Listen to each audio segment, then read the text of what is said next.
कसं आहे? गोळ्या बंद केल्या मध्ये आता चालू करायचे. म्हणजे काय होते माहिती आहे ना, गोळ्या खाल्लं ना सकाळपर्यंत चक्कर येते, पोटात नसते आगा अशी पडते.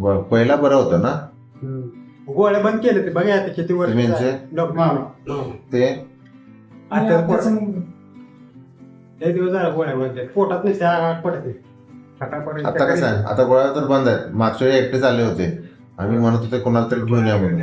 कारण हे सांगितल्यानंतर कळत नाही हे काय सांगायला लागले, खरं आहे खोटं आहे काय कळत नाही, म्हणून आम्ही नातेवाईकांना घेऊन या असं आमचं म्हणणं आहे.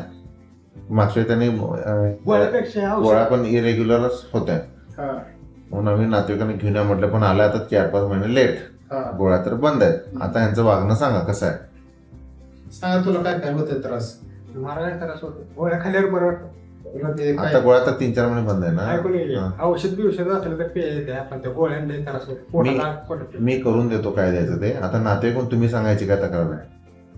ते आईला बोलू पाहिजे. बोलवा आईला बोलवा. मग आता हे जे तुम्ही गोळ्या दिले ते नेमकं त्याला काय काय होतं? तुम्ही कोण त्यांचे? आता पूर्वीपासून त्यांना आजार आहे माहित आहे? कशाचा आजार होता, काय काय होतो त्रास? मी असं सुरुवातीला सर ते पहिल्यापासून म्हणजे वेड्यागतच करत बरं का, वेड्यागत करत होता. आणि आता दुसरी गोष्ट त्याला विषय म्हणजे कसा माहिती आहे आम्हाला, सारखं ते घाण म्हणायचं ते सर घाण. ती मुलगी माझ्याकडे बघते, हिला डायरेक्ट नंबर द्यायचा. म्हणजे मग पहिली तुम्हाला बोलत होती आता का बोलत नाही, म्हणजे डायरेक्टच कुठली शाळेची मुलगी महागाचा शाळेची मुलगी चालल्या का कुठल्या तर मुलीला गल्लीतल्या मुलीला तिच्या महाग जायचं, मुलीच्या मागे लागायचं. त्याला असं भास होतंय भास होतोय ती मुलगी घराला खिडकी पण नाही आणि त्याला असं भास होतंय की मला कोणतरी बघतंय, मला कोणतरी बघतंय, खिडकी बंद आहे पण मला कोणतरी बघतंय, मला कोणतरी मारायला लागणार आहे. हा मारा येणार आहे. अजून आणि वर पत्र आहे, वर घरावर पत्रे पत्र आहे, आहे, खोलायला चालू आहे पत्र. कोणतरी पत्रे खोलायला लागले, टाकणार आहे. वरनं दगड टाकायला लागले, मला पण मारणार आहे. आणि आईला पण घाण बोलायचं, आईला पण शिवाळा करतो, संशयास्पद. आईला पण संशय, मला तर लय संशय, लोक मारतोय. तुम्हाला मारतोय. वारलाय, काय सांगावं. आणि एवढं तुझी पहिल्यापेक्षा आता त्याची मनस्थिती सर लय बिघडलेली आहे. पहिल्यापासून मनस्थिती फार बिघडल्या. नाही पहिले थोडं आम्ही सुरुवातीला ती गोळ्या खात होता, हा. ज्यावेळेस तो गोळ्या रेग्युलर खायचा त्यावेळेस चांगला होता. बरोबर. पण तो आता नंतर एकटा यायला ना गोळ्या घ्यायला, तर तो सर्व गोळ्या पण खात नाही ऍक्च्युअली आता. होय. हा. आणि म्हणणारा जो तो मीच्या माणसाला मर्जी सांगतो. आणि ह्याला चाकू शिवी आणि भांडा शिवी आणि चाकू काय? चाकू घेऊन चाकू घेऊन करतो. चाकू घेऊन फिरायला लागलाय. हा करतो त्याची तेच. हा. संशय आणि असं घाण विचार सारखे म्हणा त्याच्या मुलींना बायांना असं म्हणजे घाण बोल. मुलींना बायांना. हा मग त्यात आपण तर सर कवर त्याचं हे करायचं आपण असं ते देखत आम्हाला बोलता येत नाही. बरोबर आहे. तेच म्हणून आम्ही प्रत्येक वेळी तो एकटाच येत होता, त्यामुळे तुमचं ना काम आहे ना ते. मला ती येऊ देत नाही आईला. आता कसं होतं सांगतो, काहीच पेशंट येऊ देत नाहीत, त्यांना सांगितलं तर त्यांना राग येतो म्हणून. त्यावेळी अशा वेळी काय करायचं, तुम्ही मदत घ्यायची. आता जसं केलं तसंच पेशंटला बाहेर पाठवलं, आपण चर्चा केली, हे एक करू शकतो. दुसऱ्या कधी कधी तो तुम्हाला घेऊनच येत नसेल तर तो आला नाही तर तुमचं तुम्ही एकदा आमच्याशी चर्चा करून जायचं. तो नसला तरी चालेल, पेशंट नसला तरी चालेल. लक्षात आलं काय म्हणतो मी? तुम्ही येऊन एकदा येऊन आमची चर्चा करायचं, आम्ही तुम्हाला सांगतो. दुसरा पर्याय तेच की आता काय सांगितलं तेच की पेशंटला बाहेर बसवा, इथं आल्यानंतर बाहेर बसवा, आपण चर्चा करू शकतो. किंवा तुम्ही अगोदर आमच्याशी चर्चा करा, नंतर पेशंटची बोला. आमच्या बाहेर रिसेप्शनच्या टीमला सांगायचं तुम्हाला काय पाहिजे ते. कारण प्रत्येक वेळी विचारता येत नाही काय करायचं, त्यामुळे तुम्हीच आम्हाला मदत सांगायचं की असं करूया, म्हणजे आम्ही तुम्हाला मदत करू शकतो. आता गोळ्या का खात नाही? आजार आहे ते कुठल्या स्टेज? मूड डिसऑर्डरचा आजार आहे, संशयाचा आजार पण आहे त्यामध्ये. मूड स्किझो कसा सांगतो तुम्हाला, ह्याच्यात जुनी जर पेपर बघितले सगळे तर त्यामध्ये मीपणा, अहंकार, माझंच खरं, मीच भारी, असं थोडं थोडं मध्ये मध्ये आलं होतं. सुरुवात त्याची नाराजगीनं झालेली आहे, विचार येतात. हा. आणि नंतर तू आता त्याच्या संशयावर भरपूर आला. आता हे संशय घेणं, आता जसं मला कोणतरी मला मारणार आहे, काहीतरी करणार आहे, माझ्यावर कोणीतरी करणी केलंय, मला महादेवच पळवतो म्हणतो आणि दिवसभर रात्रभर फिरत राहतो.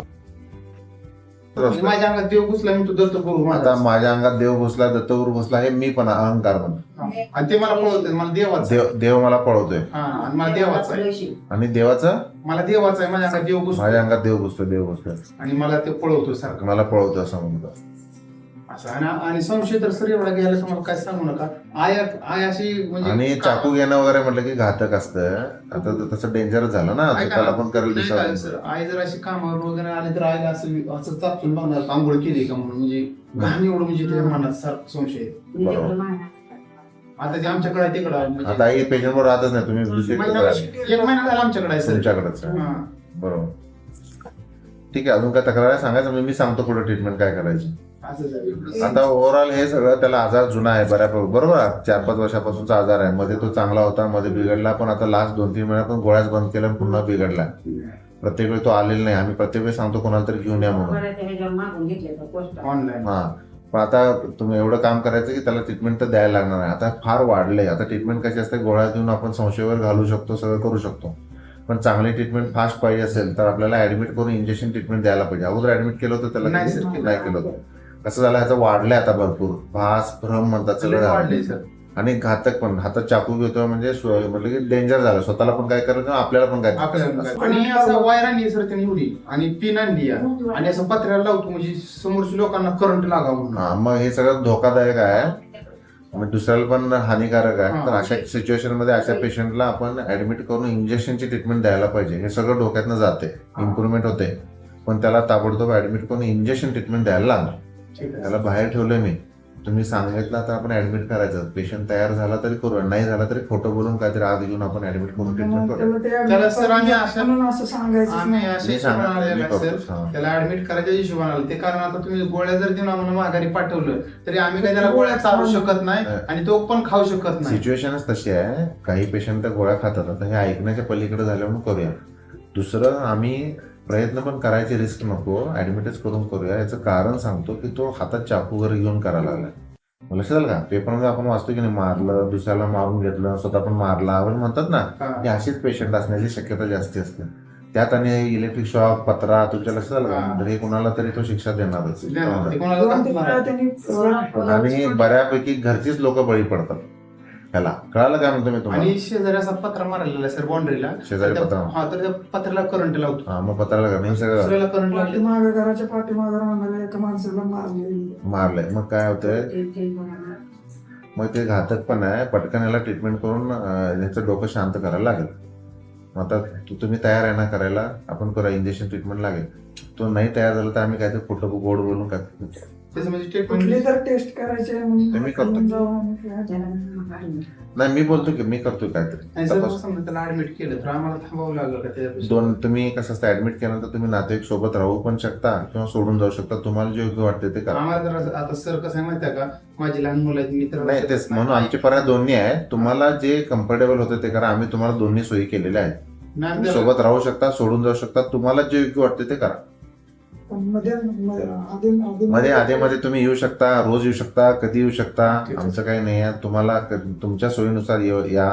आम्ही कधी कधी स्पेशल काही वेळा स्पेसिफिक टाइमला आम्ही बोलवतो, त्यावेळी मात्र जरूर आहे. आम्ही जेव्हा म्हणजे असं- फार नाही बोलवणार, पण आम्ही समजा 3 आठवड्यामध्ये आम्ही 2-3 वेळा बोलवण्याची शक्यता असते. म्हणजे ट्रीटमेंट किती दिवस चालणार म्हणजे असं? साधारण 8 इंजेक्शनचा कोर्स असतो.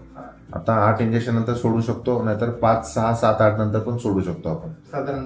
साधारण साधारण 18 दिवस ते 30 दिवस ठीक आहे, लागतात. सर. असं कळलं काय म्हणतो. समजा ते आता 8 इंजेक्शन घेऊन पेशंट 1 महिन्यात तेवढंच व्यवस्थित वाढणार आणि नंतर जर त्यांनी गोळ्याचा कोर्स बंद केला आणि परत कसं असतं, 1000 प्युअर नसतो, कंट्रोल असतो. पण गोळ्या व्यवस्थित घेतल्या की पुन्हा बिघडण्याचे चान्स कमी असतात. 1000 पुन्हा बिघडू शकतो. गोळ्या बंद केल्या की बिघडणार. आता पाहिलं तसं, इरेग्युलर केलं तर बिघडेल. रेग्युलर खाल्लं तर आपण बघितलंय का फारसं चांगला असतो त्या केसला, झोप तरी लागते. बिघडायची शक्यता असते. पण शेवटी तुम्ही आमच्याशी चर्चा करायची, तुम्ही आमच्या टचमध्येच राहायचं. कळालं काय म्हणतो, काय वाटेल ते उद्या त्याला गोळ्या आत गेल्याच पाहिजे हेच आपण विचार करायचा. आणि परत आणि दिशानंतर आम्ही काय काय काळजी घ्यायची हे सगळं आम्ही तुम्हाला सांगतोच.